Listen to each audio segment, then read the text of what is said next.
Hello dear students, welcome to your YouTube channel. आपके अपने YouTube channel में आपका स्वागत है। तो आइए हम बात करते हैं क्लाउड कंप्यूटिंग की, जो हमारी सीरीज चल रही है उसमें next topic that is the cloud storage की। क्लाउड स्टोरेज क्या होता है? Cloud storage like the you can say that A virtual locker. Virtual locker means ऐसा लॉकर जिसको आप वर्चुअली यूज़ कर रहे हो। What do you mean by locker? अरे जो लॉक लगा के रखते हो, जहाँ पे आप डिफरेंट थिंग्स को सेफली सिक्योर करके रख सकते हो, जहाँ पे चीज़ों को आप स्टोर करके रखते हो। आप सबके पास लॉकर हैं जहाँ पे आपने अपनी कोई भी इंपॉर्टेंट थिंग्स जो है, इंपॉर्टेंट चीज़ें जो है वो आपने स्टोर करके रखी हुई है। तो उसी तरीके से क्लाउड के लिए, क्लाउड के पास जो स्टोरेज के लिए जो लॉकर प्रोवाइड किया गया वो है आपका क्लाउड स्टोरेज। वो वर्चुअल क्यों बोला गया? क्योंकि वो एक्चुअल में जो फिजिकल इंफ्रास्ट्रक्चर एग्जिस्ट कर रहा है वो तो आप शेयरिंग मोड में यूज़ कर रहे हो, है ना। लेकिन आपको तो लाइक द गेस्ट आप मशीन उस चीज़ को यूज़ कर रहे हो, इसलिए इसको एक वर्चुअल लॉकर बोलते हैं, जो यूज़र के पास नहीं है। यूजर बस उसको एक्सेस कर रहा है थ्रू द रिमोटली। ठीक है, वर्चुअल लॉकर जिसको आप रिमोटली रिसोर्सेज के थ्रू एक्सेस कर रहे हो। लाइक आप लोग यूज़ करते हो गूगल ड्राइव का यूज़ करते हो या फिर वन ड्राइव का यूज़ करते हो। किस लिए? आपको इमेजेस अपलोड करनी है, डॉक्यूमेंट अपलोड करने हैं, या कोई पिक्चर अपलोड करनी है, कोई वीडियो ऑडियो, आपको कुछ भी उसमें स्टोर करके रखना है। गूगल ड्राइव में आपके पास कहाँ स्पेस है? क्या आप फ़ोन ने जिस टाइम आपने फ़ोन खरीदा उस टाइम आपसे ड्राइव का स्टोरेज पूछा गया कि 15 GB जो ड्राइव में स्टोरेज मिल रहा है मुझे नहीं मिल रहा है गूगल में? या आपने माइक्रोसॉफ्ट एज्योर से सर्विसेज ली, 5 GB आपको स्टोरेज पे जो फ्री ऑफ कॉस्ट मिलता है, वो आपके पास कहाँ एग्जिस्ट कर रहा है? आपके फ़ोन में रैम है, आपकी इंटरनल मेमोरी है, लेकिन कहीं पे भी आपका ड्राइव का स्पेस यानी आपका क्लाउड का स्पेस आपके पास फिजिकली प्रेजेंट नहीं है।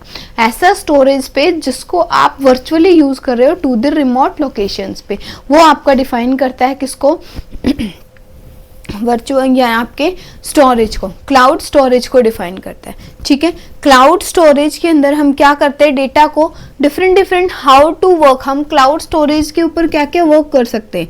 सबसे पहले आप डेटा को क्या कर सकते हो? अपलोडिंग कर सकते हो, जिसमें आप अपलोडिंग में आप जैसे आपने गैलरी से फोटो ली और उसमें से सिलेक्टेड फोटोज को आपने क्या किया? Upload to the drive. जैसे आप ड्राइव में अपलोड करते हो, सेलेक्ट करके send to the G drive, आप मेल पे अपने ड्राइव में फोटोज, वीडियोज, ऑडियोज कुछ भी आप डाल देते हो, ऐड कर देते हो, वो चीज़ क्या है? Uploading. The process of changing the level of any images यानी text from one location to another, from actual physical infrastructure to the virtual infrastructure. okay, virtual storage. Second है अपलोडिंग के बाद आप क्या कर सकते हो? डेटा को स्टोरिंग भी कर सकते हो, स्टोर करके रख सकते हैं। और हम क्या कर सकते हैं? डेटा के पास एक्सेस कर सकते हैं, एक्सेसिंग। और डेटा के ऊपर आप क्या कर सकते हो? अपलोड कर सकते हो, एक्सेस कर सकते हो, आप चेंज कर सकते हो डेटा को, जो भी आपको चाहिए आप उसके अकॉर्डिंगली उसका चेंज कर सकते हो। आप डेटा का जो है वो सिक्योर भी कर सकते हो, उस पर कोई भी पासवर्ड या ऑथेंटिकेशन प्रूफ लगा के। और आप क्या अप्लाई कर सकते हो? आप उसकी बैकअप प्लान एंड रिडंडेंसी को भी डिफाइन कर सकते हो। एक क्लाउड के स्टोरेज के अंदर ये डिफरेंट टास्क है जो आप किसी भी क्लाउड स्टोरेज के ऊपर अप्लाई कर सकते हैं। कोई भी क्लाउड स्टोरेज को अगर आप डिफाइन करते हैं तो आप उस डेटा को अपलोड करना, स्टोर करना, एक्सेस करना, डिलीट करना, चेंज करना, सिक्योर करना, बैकअप एंड रिडंडेंसी, ये सारे फीचर्स आपके किसको डिफाइन करेंगे? How does cloud storage work, ये आपको बताता है। अच्छा, उसके बाद हम देखते हैं कि क्लाउड जो हमारी स्टोरेज है वो बेसिकली कितने टाइप के आपके पास स्टोरेज है वो एग्जिस्ट करती है, कितने टाइप के आप क्लाउड की सर्विसेज का यूज कर रहे हो।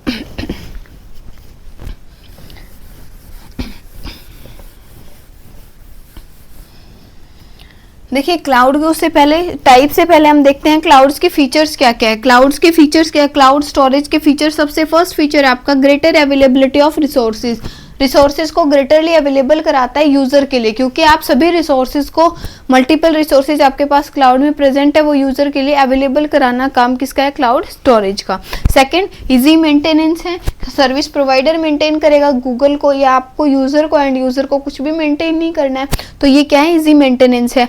लार्ज नेटवर्क एक्सेस है, बहुत ही बड़े लार्ज नेटवर्क के ऊपर आप इसका एक्सेस कर सकते हो, एक स्मॉल एरिया के लिए नहीं, मल्टीपल ज्योग्राफिक लोकेशंस पे भी, एक डिस्ट्रीब्यूटेड सिस्टम की तरह भी, ठीक है। नेक्स्ट क्या है कि ऑटोमेटिक सिस्टम के ऊपर ये अप्लाई होता है। जैसे आपने क्या किया, सेटिंग कर दी कि मैं जो भी इमेजेस जो कैमरा से पिक्चर लूंगा वो सारी की सारी इमेजेस जो है वो ड्राइव पे जाके स्टोर हो जाए, तो ये क्या है, that is the process is called automatic system, ठीक है। नेक्स्ट वन इज सिक्योरिटी, आपको सिक्योरिटी यानी ऑथेंटिकेशन, पासवर्ड प्रूफ जो प्रोवाइड्स कराता है वो इसका क्या है, सिक्योरिटी फीचर्स है। नाउ अब हम बात कर लेते हैं कि कितने टाइप ऑफ क्लाउड स्टोरेज, कितने टाइप के आपकी जो क्लाउड की स्टोरेज हैं वो आपकी प्रेजेंट होती है। देखिए बेसिकली हम डिवाइड करते हैं क्लाउड स्टोरेज को थ्री टाइप से। First is block based cloud storage, second one is file based cloud storage, and last one is object based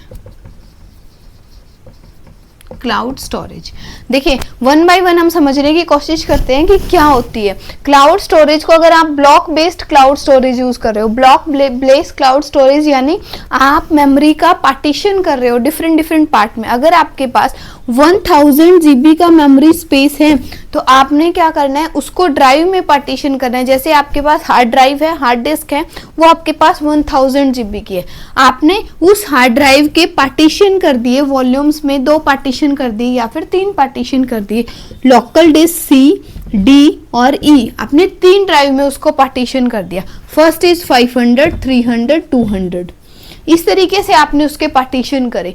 वो क्या डिफाइन करता है कि आपने कंप्लीट मेमोरी स्ट्रक्चर को ब्लॉक ऑफ कोड्स में डिवाइड कर दिया टू एक्सेस द डेटा। जैसे आपके पास, जैसे आप कोई भी पीसीज खरीदते हो, आपके कंप्यूटर में क्या आता है एक टाइम पे कि भाई आपके पास जितनी भी स्टोरेज स्पेस है वो डिफाइन करेगा कितना स्टोरेज अवेलेबल है। आप उस स्टोरेज को डिफरेंट पार्ट्स में ब्रेक कर देते हो अपनी नीड के अकॉर्डिंग। किसी के पास तो हार्ड डिस्क के 2 पार्टीशन है, किसी के पीसी में 3 है, किसी के में 4 है, किसी के में 5 है, ठीक है। मतलब आपका जो लार्ज जो स्टोरेज स्पेस था आपने उसको ब्लॉक ऑफ कोड में, छोटे छोटे कोड्स में डिवाइड कर देना, that is called block based cloud storage. इसका एग्जाम्पल आपको समझ आ गया होगा, जैसे आप हार्ड डिस्क का पार्टीशन करते हैं, वॉल्यूम का पार्टीशन करते हैं अपने पीसीज के अंदर, सेम थिंग आपके क्लाउड के अंदर है, क्योंकि क्लाउड का एक बहुत ही बड़ा ह्यूज इंफ्रास्ट्रक्चर है जिसमें स्टोर करते हो डेटा को, और उस ह्यूज इंफ्रास्ट्रक्चर के पूरे कंसेप्ट को, पूरे के पूरे डेटा को तो आप एक साथ में इजीली, आपको लगता है कि उसमें तो भाई बहुत ज़्यादा कॉम्प्लेक्सिटी अराइज होगी, तो आपने उसको छोटे छोटे ब्लॉक्स में डिवाइड कर दिया to the needs of user के अकॉर्डिंग, ओके।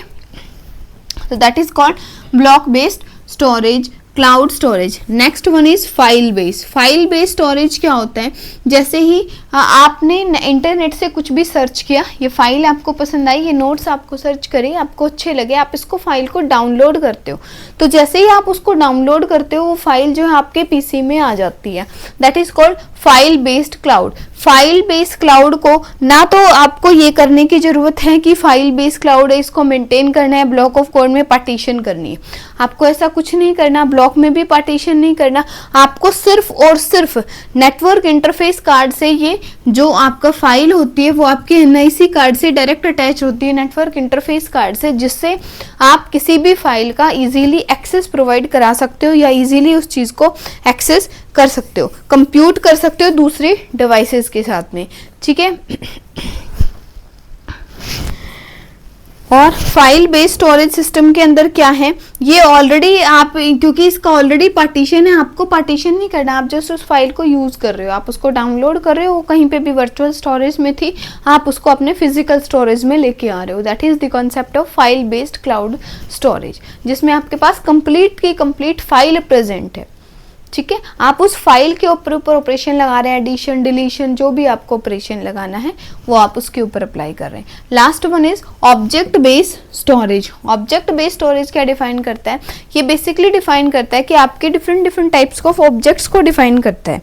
जो भी ऑब्जेक्ट्स यानी वेबसाइट्स के ऊपर आपको कुछ अपलोड करना है तो ऑब्जेक्ट का एक कंटेनर है जिसके अंदर आप डेटा को जो है स्टोर करके रख सकते हैं। जो भी आपकी रिक्वेस्टेज आती है हाइपर टेक्स्ट ट्रांसफर प्रोटोकॉल्स के थ्रू उनको भी आप हैंडल करते हैं। HTTP की जो भी रिक्वेस्ट आएंगी वो आप हैंडल करेंगे। API सर्विसेज जो भी आएंगी कि अगर आपके पास गेट रिक्वेस्ट आ रही है, पुट रिक्वेस्ट आ रही है, अगर आपके पास गेट आ रही है, पुट आ रही है या फिर आपके पास पोस्ट आ रही है, सेलेक्ट आ रही है, HTTP गेट, HTTP पोस्ट, ये सारी रिक्वेस्ट आती है तो वो आप डिफाइन कर सकते हो ऑब्जेक्ट बेस्ड स्टोरेज के अंदर। ठीक है, और इसके अंदर ऑब्जेक्ट बेस्ड स्टोरेज के अंदर बेसिकली आपके पास नेटवर्क को डिफाइन करता है। नेटवर्क इंटरफेस कार्ड हमने इसीलिए यूज़ किया, ये डायरेक्टली इसी के ऊपर लगा हुआ है क्योंकि ये आपके नेटवर्क एक्सेस को डिफाइन करता है कि जो भी आप पर्टिकुलर नेटवर्क यूज़ कर रहे हो वो कौन सा है और किस तरीके से आप नेटवर्क के थ्रू अपनी फाइल को, अपनी स्टोरेज को शेयर कर रहे हो। ठीक है, तो ये थी बेसिकली इसके टाइप्स। आप देखिए कि क्लाउड जो है, क्लाउड का स्टोरेज है उसका आर्किटेक्चर कैसे है, किस तरीके से आपका क्लाउड स्टोरेज है आपको दिखाई देता है, आप क्या आर्किटेक्चर उसका डिफाइन करेंगे। तो उसमें हम फर्स्टली बात कर लेते हैं, ये आपका है आर्किटेक्चर। दो आपके आर्किटेक्चर को आपने 3 पार्ट्स में ब्रेक करना है। फर्स्ट आपके पास क्या है, फ्रंट एंड, ये आपके लिए क्या है, बैक एंड। फ्रंट एंड और बैक एंड क्या होते हैं, ये आपका क्या है, architecture of cloud storage. Cloud storage के आर्किटेक्चर को ये डिफाइन करता है।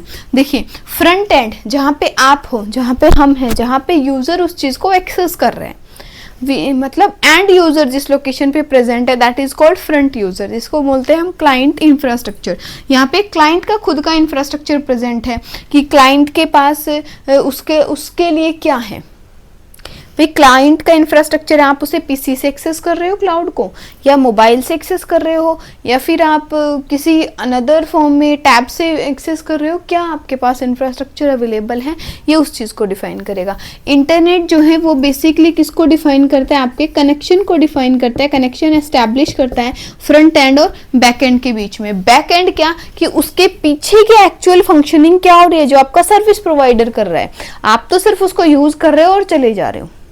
भाई आपके घर में गेस्ट आए, उन्होंने सिर्फ खाना खाया और वो चले गए, लेकिन पीछे आपके घर में जो भी है आपको साफ सफाई रखनी है या आपको कुछ चीज़ें मेंटेन करनी है, खाना देखना है बचा है हुआ नहीं बचा, आपको कुछ भी मैनेज करना है, हार्डवेयर मैनेज करना है, सॉफ्टवेयर मैनेज करना है, कितने पर्सन्स आएंगे, उनकी शीटिंग कैसे रखनी है, क्या चीज़ें रखनी है, वो सारा प्रोसेस क्या है, आपके बैक एंड का प्रोसेस है। तो ये आपके बैक एंड को डिफाइन करता है जहाँ पे आपका क्लाउड का स्टोरेज एक्चुअल में एग्जिस्ट कर रहा है। बैक एंड के प्रोसेस को आपने डिवाइड किया बेसिकली 5 लेयर के अंदर। वो 5 लेयर क्या है, जो आपके 5 लेयर उसके अंदर डिफाइन की थी हमने डिलीवरी मॉडल में, सेम थिंग कि सबसे पहले आपकी एप्लीकेशन है, जिस पर्टिकुलर एप्लीकेशन के लिए आप इस चीज़ को एक्सेस कर रहे हो वो डिफाइन करेंगे, एप्लीकेशन का फ्रेमवर्क यहाँ पे डिफाइन करेंगे। नेक्स्ट है कि आप क्लाउड के कौन कौन से सर्विसेज ले रहे हो, जैसे आप इंफ्रास्ट्रक्चर एज सर्विस ले रहे हो, आस ले रहे हो, पास ले रहे हो, सास ले रहे हो, infrastructure as service, platform as service या फिर सॉफ्टवेयर एज सर्विस।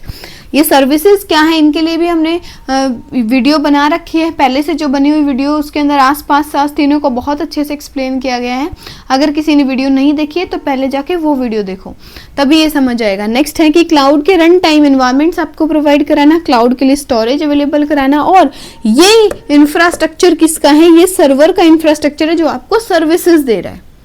ठीक है, तो बेसिकली ये होता है आपका क्लाउड स्टोरेज, एक वर्चुअल लॉकर जो उसके पीछे जिसमें 3 कंपोनेंट्स होते हैं, फ्रंट एंड, इंटरनेट और बैक एंड। इंटरनेट आपका कनेक्शन एस्टैब्लिश करता है, नेटवर्क को डिफाइन करेगा, फ्रंट एंड के अंदर आपका क्लाइंट प्रेजेंट है और बैक एंड के अंदर आपके जो सर्विस प्रोवाइडर हैं उसके फंक्शनैलिटी आपकी प्रेजेंट है।